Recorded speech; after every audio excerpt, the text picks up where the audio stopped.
کہ اس کو بیان نہیں کیا جا سکتا. تو آپ کیا سمجھتے ہیں کہ ہم اس بڑھتی ہوئی برائی کو ختم کرنے کے لیے ہمارے پاس سب سے اچھا آپشن کیا ہے کہ کس طرح ہم اپنے معاشرے کو ان تمام جو برائیاں ہیں اسے پاک کر سکتے ہیں؟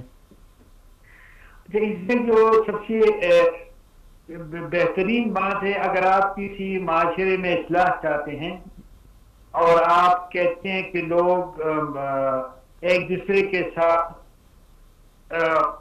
قواعد و ضوابط میں رہیں، تو اس کے لیے ضروری ہے کہ آپ کا ایک ویلیو سسٹم ہو، جس کو ہم اقدار بھی کہتے ہیں. یہ سوشل ویلیو سسٹم آپ کو کہیں باہر سے نہیں آئے گا. اسکول میں تو آپ کو گرامر اور سائنس اور یہ چیزیں پڑھاتے ہیں. فیملی سے یہ سوشل سسٹم جو ہے، یہ ویلیو جو ہے، یہ پروان چڑھنا چاہیے. اسکول کا بھی بہت اہم رول ہے، لیکن آج کے جو آپ اسکول کے سلیبس وغیرہ یہ دیکھ لیں تو اس میں ویلیوز کے بارے میں، اقدار کے بارے میں اس قسم کی کوئی وہ سبجیکٹ آپ کو نظر نہیں آئے گی. صحیح بات. اسلامیات کا اور پاکستان اسٹڈی کا سبجیکٹ بھی وہ روٹین میں پڑھاتے ہیں. تو ایک تو ویلیوز سسٹم سٹرانگ ہونے چاہیے، کیونکہ اسی سے آپ سوشل کنٹرول کر سکتے ہیں. ادروائز ہم پڑھ کے کچھ آپ پولیس نہیں پروڈیوس کر سکتے کہ ہر بندے کو یہ واچ کر دے. تو اس کے لیے جو ہمارے علماء ہے، جو مساجد ہے، اسکول ہے، جو پیرنٹس ہے، ان کو collectively as a community value system کو اسٹرانگ کرنا چاہیے کہ ہم کیسے جو برائی ہیں، جو بد اخلاقیاں ہے، جو لوگوں کو نقصان پہنچاتے ہیں، جو ذہنی بیماریوں کو پروان چڑھاتے ہیں، جو نشہ کو پلاتے ہیں، جو ینگ جنریشن کو خراب کرتے ہیں، اب اس کو کیسے روکا جائے. تو وہ چیزیں جو ہے وہ معاشرے سے اب آہستہ آہستہ وہ نہیں مل رہے ہیں. اور اوپر سے جو ہماری میڈیا ہے وہ ارسپانسبلٹی شو کر رہے ہیں. یہ نہیں ہے کہ ہم نہیں چاہتے کہ میڈیا ضرور وہ اپنے اوپننس کو، فرینکنس کو دکھائے، لوگوں کو خبردار کر دے، لیکن اس کا یہ مقصد نہیں ہے کہ وہ الٹا خرابی زیادہ پیدا کریں اور جو اصلاح ہے وہ کم ہو. تو یہ چیزیں بہت ضروری ہے. سر، ابھی جو ایک صورتحال بنی ہوئی ہے کہ پاکستان میں تقریباً جو ہے وہ ہر بندے جو ہے وہ نفسیاتی طور پہ بہت سارے مسائل میں گھرا ہوا ہے، لیکن اس میں حیرت والی بات یہ ہے کہ ہماری جو ینگ جنریشن ہے، اسپیشلی جو بچے بھی ہیں، وہ بھی جو ہے وہ نفسیاتی طور پر بہت مایوس ہیں. تو آپ کیا سمجھتے ہیں کہ یہ ہم اپنی جو یوتھ ہے ان کو نفسیاتی مسائل سے جو گھری ہوئی ہے اس سے کیسے نکالا جا سکتا ہے؟ بہترین طریقہ کیا ہے ہمارے پاس؟ اچھا، اس میں آپ بالکل صحیح کہہ رہے ہیں. ینگ جنریشن میں یہ جو نفسیاتی مسائل پریویل کر رہے ہیں، روز بروز ہمارے ہاں رپورٹ ہو رہے ہیں، کلینک میں بھی آتے ہیں. جی. اچھا، اس میں ینگ جنریشن کا تو ایک مسئلہ یہ بھی ہے کہ وہ خود ڈیسائیڈ نہیں کر سکتے. اس کے بڑے جو ہے پیرنٹس جو خاص کر ہے وہ ڈیسائیڈ کرتے ہیں کہ کیا اس کی بیہیویئر جو ہے یہ نارمل ہے یا ایب نارمل ہے. جی. ہمیں ڈاکٹر یا سائیکالوجسٹ کے پاس جانا چاہیے یا نہیں جانا چاہیے. صحیح بات. دوسری بات سوشل سٹیگما بھی ہے. وہ اس سے ڈرتے ہیں اگر ہم اپنے بچے کو لے جائیں کل لوگ کہیں گے کہ ان کے بچے کے دماغ خراب ہو گئے ہیں. اس واسطے جو پرابلم ایکیوٹ سٹیج میں ٹریٹ ہو سکتا ہے وہ کرانک بن جاتا ہے اور پھر بعد میں ان کے بڑے مسائل ہوتے ہیں. جو خاص کر آج کل انگزائٹی ڈس آرڈر ہے، ہم اس کو کہتے ہیں، اٹینشن ڈیفیسٹ ہائپر ایکٹیویٹی ڈس آرڈر ہے، آٹزم اسپیکٹرم ڈس آرڈر ہے، ڈپریشن ہے، ایٹنگ ڈس آرڈر ہے. اور ایون بچوں میں، ینگ جنریشن میں، ایڈولسنس میں ابھی یہ نشہ کی جو وہ پرمار ہے یہ سوسائٹی میں پھیل رہا ہے اور اس کے روک تھام کے لیے بھی ہمارے ہاں کوئی خاص انتظام نہیں ہے. جی، مختلف برائیاں جو ہیں وہ جنم لے رہی ہیں اور ہمارے پاس جو ہے روک تھام کے اقدامات بالکل جو ہے، لیکن ہم اس پہ سوچ بھی نہیں تھے. ابھی آپ کی کتنی کروڑ آبادی ہیں، آپ دیکھ لیں آپ کے پاس کتنے کلینکل سائیکالوجسٹ ماہر نفسیات جو ہے ٹرین ہے، سائیکیٹرسٹ کتنے ہیں جو میڈیکل ڈاکٹرز ہوتے ہیں، جو کمیونٹی مینٹل ہیلتھ نرس ہوتی ہے کیا وہ ہے کہ نہیں ہے، ایک کمیشن ہے کہ نہیں ہے کہ کس بندے کو آپ نے داخل زبردستی کرانا ہے یا والنٹری کرانا ہے. یہ ساری چیزیں ہونی چاہیے. لیکن اس کے باوجود ہمارے معاشرے کو اور ہماری سوسائٹی میں پیرنٹس کو یہ دیکھنا چاہیے کہ وہ بچوں کو زیادہ سے زیادہ ٹائم دے دیں، بچوں کو اپنے قریب لائیں. اس کے ساتھ اتنی فرینکنس ہونی چاہیے کہ اگر اس کے ساتھ کی زیادتی ہو رہی ہو وہ فوراً اپنے والدین کو بتا دیں. جی بالکل، بچوں اور والدین کا آپس میں جو تعلق ہے اس کو مضبوط بنانا چاہیے. ناظرین، یہ ہمارے ساتھ پروفیسر طارق خلیلی صاحب، تو انہوں نے بڑی اچھی باتیں کی ہیں. ہم اپنے بچوں کو اب جو مختلف مسائل ہے اس سے نمٹنے کے لیے ہمیں اپنے بچوں کی تربیت کیسی کرنی چاہیے، اور ہم کس طرح اپنے بچوں کو، اگر اس طرح کا کوئی واقعہ ان کے ساتھ پیش آتا ہے تو کس طرح ہم ان کو اس قدر خود اعتماد ان کو بنا لیتے ہیں کہ اس کو نمٹنے کے لیے وہ کیا اقدامات کر سکتے ہیں. ناظرین، یہاں پر لیتے ہیں ایک شارٹ بریک، ملتے ہیں اس بریک کے بعد.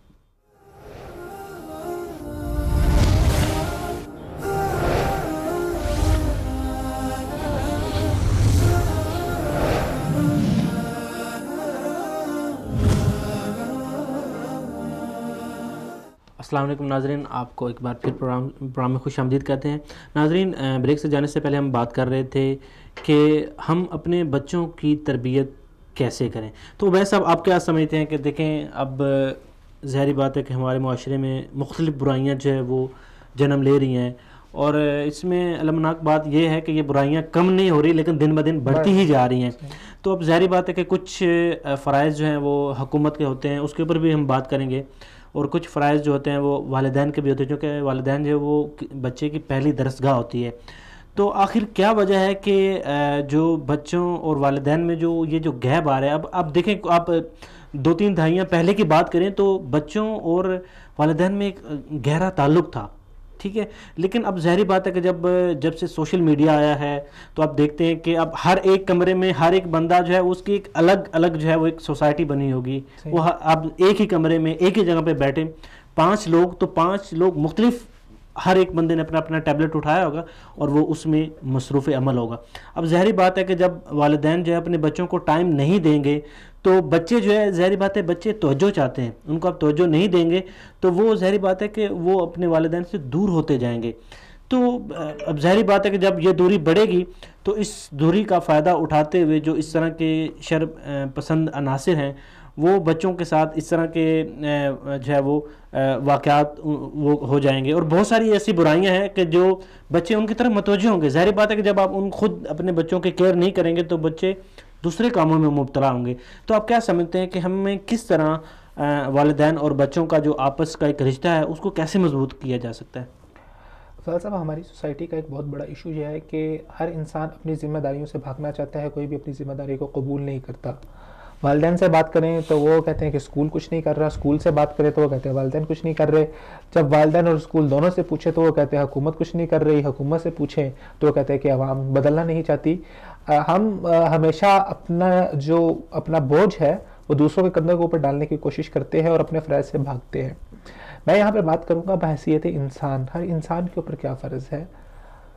جب تک ہم خود درست نہیں ہوں گے اس وقت تک ہمارے حالات نہیں بدل سکتے. ہمیں خود درست ہونا ہوگا. خدا نے آج تک اس کو اپنی حالت کو نہیں بدلا، نہ خود ہو جس کو اپنی حالت بدلنے کا خیال ہے. تو بحیثیت انسان سب سے پہلے میں اپنے آپ کو جواب دہ سمجھوں، یہ سب سے بنیادی چیز ہے. کس کے ہاں؟ اللہ تعالیٰ کے ہاں. دیکھیں، سوسائٹی کو کامیاب بنانے کے لیے، سوسائٹی کو ایک پرامن بنانے کے لیے 2 اصول ہیں جو قرآن ہمیں دیتا ہے: ایمان اور عمل صالح. جہاں پر بھی اللہ تعالیٰ نے ذکر کیا قرآن مجید پہ، وہاں پر ایمان اور عمل صالح کو لازم و ملزوم قرار دیا. دونوں کو ایک دوسرے کے ساتھ اس طرح نتھی کر دی ہے، اس طرح جوڑ دی ہے کہ جیسے یک قالب، جیسے کہ 2 روحوں کو ایک جسم کے اندر پرو دیا گیا ہو. تو ہمیں سب سے پہلے اپنے آپ کو جواب دہ سمجھنا ہے، اور یہ ایمان کا تقاضا ہے. اللہ تعالیٰ کی معرفت، اللہ تعالیٰ کے ساتھ تعلق، اللہ تعالیٰ پر ایمان، آج وہ ہماری سوسائٹی سے ختم ہو چکا ہے. آج سیاستدان کروڑوں اربوں روپے کی رشوت لیتا ہے, گھوٹالا کرتا ہے, گھپلا کرتا ہے, قومی املاک کو لوٹتا ہے, اپنے خزانوں کو بھرتا ہے. کیوں؟ اللہ کا خوف نہیں ہے, اس مالک پر ایمان نہیں رہا. آج معاشرے میں چلنے والا ہر انسان انسانیت کا لبادہ چھوڑ کے حیوانیت کا لبادہ اوڑھ چکا ہے. کیوں؟ کیونکہ اس کے دل میں اللہ تعالیٰ کا خوف نہیں رہا. اللہ تعالیٰ پر ایمان. اگر میں ایمان کی بات کروں, آپ ہماری سوسائٹی کو دیکھیں کہ ہماری سوسائٹی میں ان لوگوں سے اگر آپ پوچھیں تو ان کو ایمان کا معنی مفہوم ہی نہیں پتا ہوگا کہ ایمان ہے کیا. ایمان بیسیکلی عربی زبان کا لفظ ہے جس کا اردو میں بہت ہی آسان سا ترجمہ ہے یقین, اور اگر میں اس کو انگلش میں ٹرانسلیٹ کروں تو بلیو.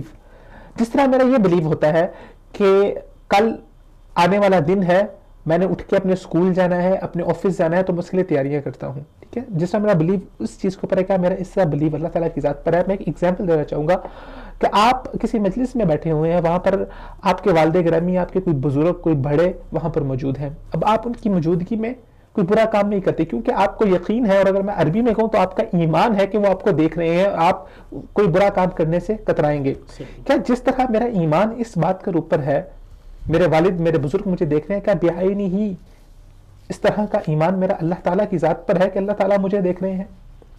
اس اللہ تعالیٰ کی معرفت, اس اللہ تعالیٰ کے ساتھ لگاؤ, اس اللہ تعالیٰ کے ساتھ تعلق, یہ ہر انسان کا کمزور ہو چکا ہے, جس نے ہمیں جواب دہی کے ایک بہت بڑے فریضے سے مرحوم کر دیا ہے. آج انسان سرکش ہو چکا ہے, آج انسان باغی ہو چکا ہے, اللہ تعالیٰ سے بغاوت کر رہا ہے, سوسائٹی میں ایک باغی, ایک وحشی بن کے پھر رہا ہے. کیوں؟ کہ وہ اپنے آپ کو کسی کے سامنے جواب دے نہیں سمجھتا. ہمیں اسے ایمان کو, اللہ تعالیٰ کے ساتھ ایمان کو, عقیدہ توحید کو, اللہ تعالیٰ کی وحدانیت کو مضبوط کرنا ہوگا. نہ تو اس حوالے سے ہمارے معاشرے میں بنیادی دیکھیں جو ذمہ داری ہوتی ہے وہ حکومت کی ہوتی ہے, نہ تو ہمارے حکومت نے اس حوالے سے کوئی کام کیا, نہ ہمارے تعلیمی اداروں میں اس حوالے سے کوئی کام ہوا. ہاں کچھ پرائیویٹ ایفرٹس ہو رہی ہیں لوگوں کی جو لوگ کر رہے ہیں, لیکن وہ بھی بہت ایک محدود حد تک ہے, اور ان کو بھی ہر طرف سے دبانے کی کوشش کی جا رہی ہے, جو معرفت الہی, جو اللہ تعالیٰ کی پہچان کروانے کی سوسائٹی کو کوشش کر رہے ہیں.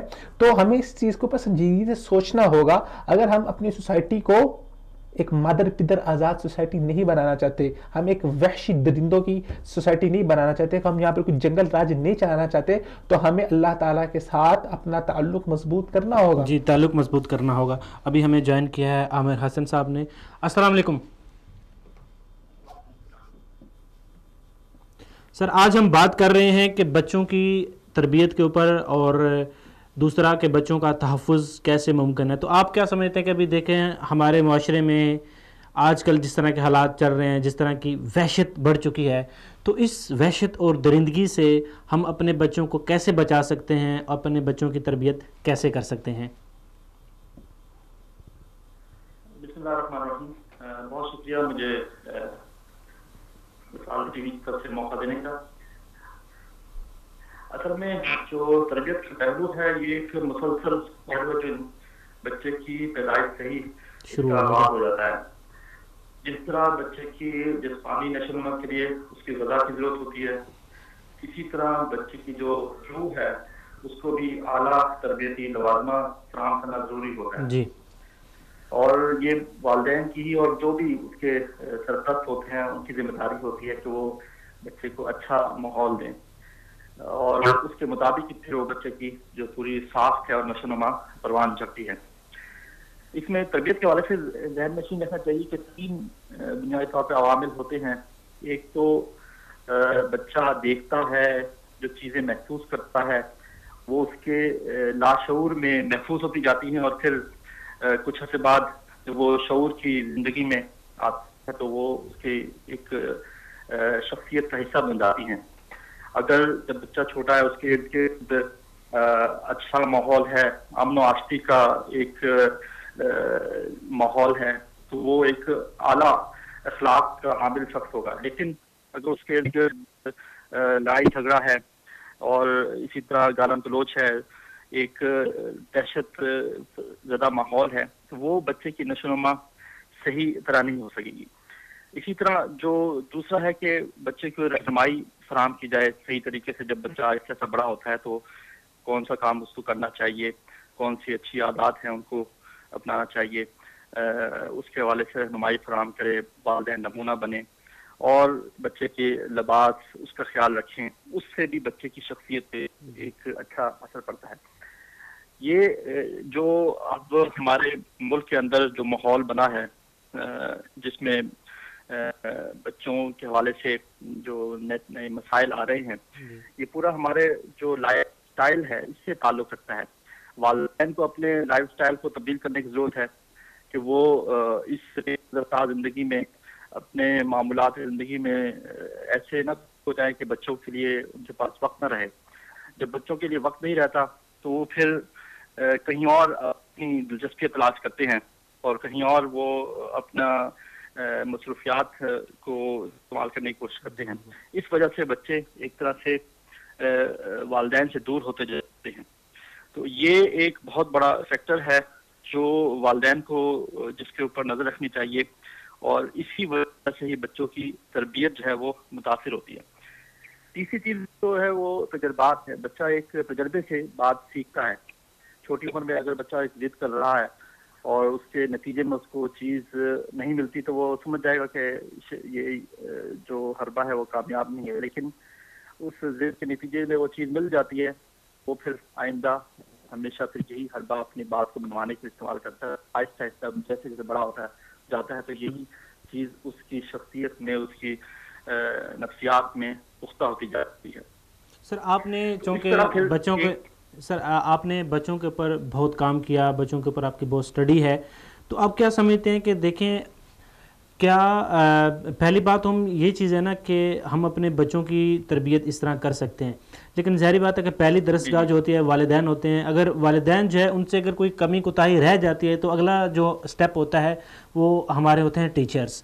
تو آپ کیا سمجھتے ہیں کہ کیا ظاہری بات ہے کہ ہمارے بچوں میں آج کل جو ہے وہ نفسیاتی طور پہ بہت پریشان ہیں، تو جو استاذ ہیں، ہمارے جو ٹیچر ہیں، ان کو اپنا ایک ایسی ایک ورکشاپ رکھنی چاہیے جس میں کہ اپنے جو ہمارے جو بچے ہیں ان کو ایک خاص تربیت دینی چاہیے، ٹریننگ دینی چاہیے.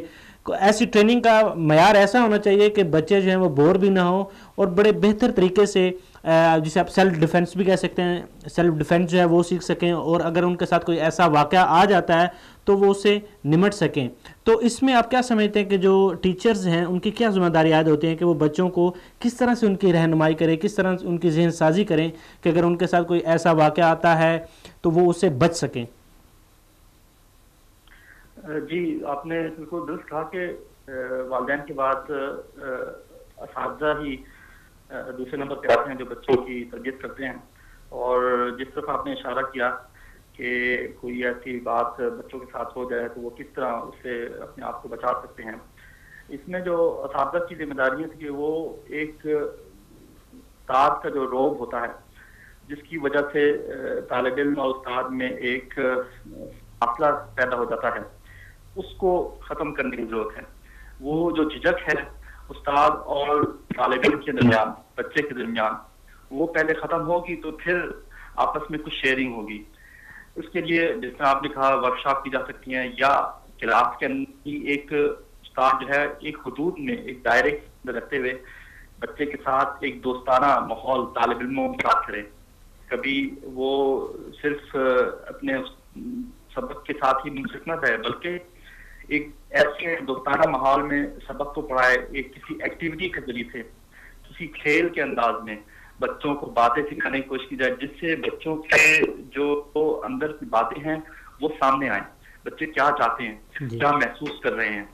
جب یہ تمام چیزیں ہوں گی اور آپس میں جھجک ختم ہوگی تو اگر کوئی اس طرح کا واقعہ ہو جاتا ہے، اگر کوئی ایسی انہونی ہو جاتی بچے کے ساتھ، تو وہ لازماً اپنے اساتذہ کے ساتھ شیئر کرے گا. اور یہی اگر رویہ دوستانہ ماحول والدین کا ہے بچے کے ساتھ، وہ بچہ پھر والدین کے ساتھ بھی کرے گا. وہ بچہ اپنے ساتھ اس واقعے کو لگا رہتا ہے اور اس کے اندر ہی وہ اس کو پکڑ کے کھلتا رہتا ہے، اس کی فکر مند رہتا ہے، اور وہ صحیح طرح سے آگے بتا نہیں سکتا کہ اس کے ساتھ کیا ہوا ہے، کس طرح کا مسئلہ درپیش ہوا ہے. تو اس میں میری نظر میں جو بہترین چیز ہے کہ وہ آپس میں جو گیپ ہے، جو جھجک ہے، اس کو دور کیا جائے. وہ کسی بھی طریقے سے ہو سکتی ہے، کھیل کے انداز میں، کسی ایکٹیویٹی کے انداز میں، کسی ورکشاپ کے ذریعے سے، کسی حکمت کے اور اسلوب کے ذریعے سے. تو اس طرح پھر بچہ جو ہے صحیح طریقے سے اپنا معافی ضمیر اور اپنی جو اصل بات ہے وہ والدین کے ساتھ اور اساتذہ کے ساتھ شیئر کر سکتا ہے. جی، کیونکہ ہمارے پروگرام کا جو ٹائم ہے وہ بھی اختتام کی طرف جا رہا ہے. آخری سوال آپ سے کرنا چاہوں گا. اب ذمہ داری آتی ہے ریاست کے اوپر، تو آپ کیا سمجھتے ہیں کہ ہماری حکومت کو ایسے وہ کون کون سے کام کرنے چاہیے اور کیا قانون سازی کرنی چاہیے کہ اگر ہمارے معاشرے میں بچوں کے ساتھ اگر کوئی ایسا واقعہ ہو جاتا ہے تو قانون اتنے سخت ہونے چاہیے کہ ایک بار جس کو سزا ملے آئندہ اس کی جرت نہ پڑے کہ وہ بچوں کی طرف میلی آنکھ سے دیکھ سکے. اس میں حکومت کو کیا کام کرنے پڑیں گے؟ جی، اس میں حکومت کی ذمہ داری تو سب سے پہلے ہے کہ کیونکہ اس کے اپنے جو شہری ہیں ان کی حفاظت کرنا، ان کے تمام حقوق مہیا کرنا اس کو ضروری ہے، اور بچے بھی اس کے شہری ہونے کے ناطے حکومت کی ذمہ داری ہیں. اس میں ایک جانب تو تعلیمی نظام اصلاح کی ضرورت ہے جی، کہ اساتذہ اور اس کے ساتھ ساتھ جو اسکول کا عملہ ہے اور پھر اس کے بعد پھر نصاب ہے کہ ایک صحیح نہج پر ہو. دوسری جانب اگر اس طرح کا واقعہ ہو جاتا ہے تو اس کے لیے پھر سزائیں مقرر ہوں، پورا نظام مقرر ہو. جس طرح مغرب میں بچے کے لیے شروع سے ہی ابتدا سے ہی تعلیم کا بندوبست کر دیا جاتا ہے، اساتذہ کو پابند کر دیا جاتا ہے کہ انہوں نے اتنی عمر میں بچے کو اسکول میں لے کے جانا ہے، یہ پڑھانا ہے، یہ چیزیں اس کے یہ خیال کرنا ہے. اور اگر وہ اس پہ پورا نہیں اترتے تو پھر ریاست خود آ کے اپنی ذمہ داری کا احساس کرتی ہے اور بچوں کو اپنے کنٹرول میں لیتی ہے یا والدین کو پابند کرتی ہے کہ وہ جو بچوں کے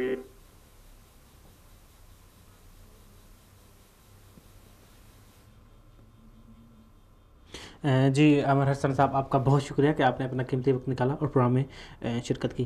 جی عبید صاحب، اب آتے ہیں ہم، چونکہ ہمارے پروگرام کا وقت بالکل اختتام کی طرف ہے، تو اب دیکھیں ہم نے دیکھا کہ معاشرے میں جو برائیاں ہیں وہ کیوں جنم لیتی ہیں. اس کے اوپر ہم نے بات کی کہ ان برائیوں کی اصل وجہ جو ہے وہ کیا ہے، ان برائیوں سے کیسے نمٹا جا سکتا ہے. پھر ہم نے بات کی کہ ہم جو ہے اپنے بچوں کو جو ہے وہ والدین کے ساتھ ان کا جو تعلق ہے اس کو مضبوط کیسے کیا جا سکتا ہے. اور اس کے بعد ہم نے بات کی کہ اپنے بچوں کی تربیت کیسے کر سکیں، ان کو تحفظ کیسے فراہم کر سکیں.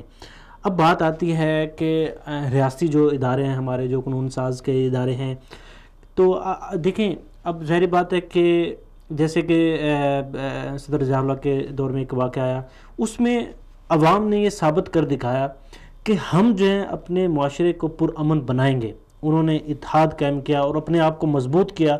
غلطی ہوئی، اس غلطی سے سبق سیکھا، بالکل ایسا قانون بنایا کہ اس کے تقریباً 10 سے 12 سال تک ایک بھی ایسا واقعہ نہیں ہوا، نہ کوئی بچہ اغوا ہوا ہے، نہ کسی بچے کے ساتھ ظلم ہوا ہے، نہ زیادتی ہوئی ہے، کوئی بھی ایسا واقعہ نہیں ہوا. لیکن ابھی دیکھیں کہ ایک واقعہ ہوا، اس کے دوسرے دن دوسرا واقعہ، تیسرے دن تیسرا واقعہ ہو گیا. تو اب دیکھیں اب کیا سمجھتے ہیں کہ کیا یہ حکومت کی بالکل نااہلی ہے، ناکامی ہے، یا معاشرے کی بے حسی ہے، یا مطلب کہ ہم لوگ اتنے بے حس ہو گئے ہیں کہ ایک واقعہ ہوا ہے اور ہم اس کے اوپر ہم لوگوں نے مکمل ریسرچ نہیں کی، ورک نہیں کیا، اس کو سمجھا نہیں، یا اس واقعے کو بالکل ایک محض واقعہ سمجھ کے بھول گئے ہیں، یا مطلب ہم کس نہج کی طرف جا رہے ہیں. ہمیں ایسے مطلب دیکھیں اپنی قوم کو، اپنے ملک کو بہتر بنانے کے لیے اگر کوئی ایک ایسا واقعہ ہوتا ہے تو ہمیں متحد ہو کر صرف یہ نہیں سمجھنا چاہیے کہ یہ صرف واقعہ قصور میں ہوا ہے، لاہور میں ہوا ہے، کراچی میں ہوا ہے، پشاور میں ہوا ہے، بلکہ ہمیں یہ چیز یہ سمجھنی چاہیے کہ یہ واقعہ پاکستان میں ہوا ہے. کیونکہ اگر یہ واقعہ پاکستان ہوا ہے اس کا مطلب ہے کہ یہ خبر انٹرنیشنل. اب دیکھیں اب پوری دنیا نے اس خبر کو کیسے دیکھا. اب ظاہری بات ہے جب پہلے ہی ہمارے پاکستان کے خلاف مختلف جو طاقتیں ہیں وہ کام کر رہی ہیں، وہ ہر لحاظ سے پاکستان کو کمزور کرنا چاہتی ہیں. کبھی سی پیک کے منصوبے کو ناکام کرنے کے لیے دہشت گرد کروائی جاتی ہے، تو کبھی ہمارے معاشرے سے لوگوں کو جو ہے وہ دور کیا جا رہا ہے. اب مختلف برائیاں جنم لے رہی ہیں. اس میں ہم یہ نہیں کہہ سکتے کہ ہمیں صرف ہمارا معاشرہ ہی انوالو ہے، اس میں انٹرنیشنل کچھ طاقتیں بھی ہو سکتی ہیں جو ہمارے معاشرے کو اس طرح کی جو برائیاں ہیں وہ پھیلائی جا رہی ہیں، لوگوں کو متنفر کیا جا رہا ہے. گورنمنٹ کا اور عوام کا جو ریلیشن ہے اس میں دراڑیں جو ہے وہ ڈالی جا رہی ہیں. تو اب کیا سمجھتے ہیں کہ اب یہ سارے مسائل ہمارے سامنے موجود ہیں. اب ہمارے پاس وقت بھی ہے، سب کچھ ہے، کیا ہم اپنے معاشرے کو، ملک کو بچانے کے لیے اور اس برائیوں کو ختم کرنے کے لیے متحد نہیں ہو سکتے؟ کیا ہم وہ جو پہلے ایک دفعہ ہم نے ایک متحد ہو کر ایک جو ہے وہ قوت ایک جو ہے وہ ثابت کی تھی اور ایک قانون بنوایا تھا، کیا ایسا قانون، ایسی قوت، ایسے جو ہے وہ قانون سازی، کیا ایسی جو ایک سوچ ہے وہ ہم پیدا نہیں کر سکتے؟ سر صاحب آپ نے جو ذکر کیا کہ ابھی ایک واقعہ ہوا تھا، ابھی ہمارے خون دل تھا کہ خون کے آنسو رو رہا تھا کہ اوپر سے اور ایسے واقعات آنا شروع ہو گئے. یہ ہمارے ایک روٹین تھی، ہماری سوسائٹی کی ایک روٹین تھی. سو میڈیا کے اوپر واقعات آنا شروع ہوئے، میڈیا کے سامنے آئے تو 1 2 3 4 آئے. یہ تھا کہ چلتا آ رہا تھا، ایک آپ سمجھ لیں کہ کڑی تھی، کڑی کے ساتھ کڑی مل رہی تھی. مسئلہ یہ ہے کہ ہم سنجیدگی کے ساتھ اپنے آپ کو درست کرنے کے خواہاں ہیں ہی نہیں. ہم چاہتے نہیں ہیں کہ ہم اپنے آپ کو درست کریں. بصورت دیگر یہ تو بہت بڑے بڑے واقعات ہیں، ایک چھوٹے سے چھوٹا واقعہ بھی انسان کے ضمیر کو جھنجھوڑنے کے لیے کافی ہوتا ہے. ہمیں سنجیدہ ہو کر غور و فکر کرنا ہوگا اپنی سوسائٹی کو چینج کرنے کے لیے. قانون اس وقت بھی تو بنا تھا، لیکن اس کے بعد دوبارہ چیزیں اسی طرح دوبارہ آ گئی. 10 سال 12 سال اگر کوئی سکون نہ، لیکن اس کے بعد دوبارہ آئے گی. قانون بن جائے گا، لیکن قانون کو امپلیمنٹ کون کرے گا؟ کیا پاکستان میں قوانین کی کمی ہے؟ کیا پاکستان میں قوانین موجود نہیں ہے؟ سینکڑوں کی تعداد میں عمل درآمد کرانا کس کا کام ہے؟ سینکڑوں کی تعداد میں مجرم آپ کی جیلوں کے اندر بیٹھے ہوئے ہیں، وہاں پر ان کو سزائے موت کی سزائیں ہو چکی، ان کو ابھی تک سزا نہیں مل سکی. قصور واقعہ کے اندر آج سے کچھ دیر قبل غالباً پچھلے سال کی بات ہے، 200 بچوں کے ساتھ زیادتی ہوئی. 200 بچوں کے ساتھ ان کو بلیک میل کرنے کا اور انٹرنیشنل مارکیٹ میں ان کی غلیظ اور یہ گندی ویڈیوز بیچنے کا واقعہ پیش آیا. وہ مجرم جو ہے وہ آج کھلے اور دندناتے پھر رہے ہیں. ایک بچے کا انٹرویو میں دیکھ کے حیران رہ گیا کہ وہ بچہ کہتا ہے کہ جب میں عدالت میں پیشی کے لیے جاتا ہوں، وہ آگے سے بدماش وہ دندناتا ہوا آتا ہے اور کہتا ہے کہ تم جو مرضی کر لو، میں آ رہا ہوں بس باہر آ کر تمہیں دیکھ لوں گا، میں تم سے نمٹ لوں گا. سر ہم سنجیدہ ہو کے اپنے آپ کو بدلنا نہیں چاہتے، ورنہ قوانین سارے موجود ہیں، سب کچھ موجود ہے. کون سا ایسا ملک ہے جہاں پر ایسا قانون نہ ہو کہ ایسی دہشت گردی کرنے والوں کو الٹا لٹکا دیا جائے؟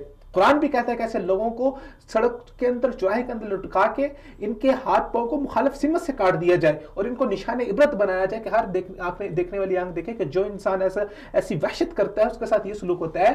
قوانین موجود ہیں، سب کچھ موجود ہے، لیکن ہم لوگ مر چکے ہیں، ہمارے ضمیر مر چکے ہیں. ہم نے پتہ نہیں کہاں پر اپنے ضمیروں کا سودا کر دیا ہے، کس کے ہاتھوں ہم نے اپنے آپ کو بیچ دیا ہے. ورنہ ایک مسلمان، ایک انسان کے لیے ایک چھوٹی سی بات ہی اس کو جھنجھوڑنے کے لیے، اس کو بدلنے کے لیے کافی ہوتی ہے.